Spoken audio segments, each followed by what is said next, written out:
ஒரு வாரத்திற்கு முன்பாக பிளஸ் நெடுஞ்சாலையில் ஆம்புலன்ஸின் பாதையை தடுத்து சூப்பர்மேன் பாணியில் மோட்டார் சைக்கிளை ஆபத்தான முறையில் ஓட்டிய 5 பள்ளி மாணவர்கள் போலீசாரால் கைது செய்யப்பட்டனர். 17 வயதுடைய இந்த மாணவர்கள் மேல் விசாரணைக்காக காவல் நிலையத்தில் தடுப்பு காவலில் வைப்பதற்கு கொலகங்சார் நீதிமன்றம் இன்று உத்தரவு வழங்கியுள்ளதென்று பேரா மாநில போலீஸ் தலைவர் டத்தோனோர் இஷாம் நொர்டீன் தெரிவித்தார்.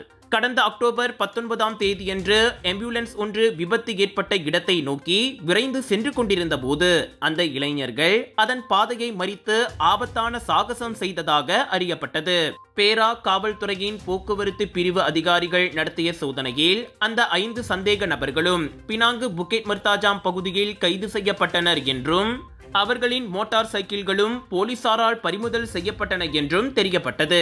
இந்நிலையில் சாலை போக்குவரத்து சட்டத்தின் கீழ் பதிவு செய்யப்பட்ட இந்த வழக்கு மேல் விசாரணைக்கு உட்படுத்தப்பட்டுள்ளது.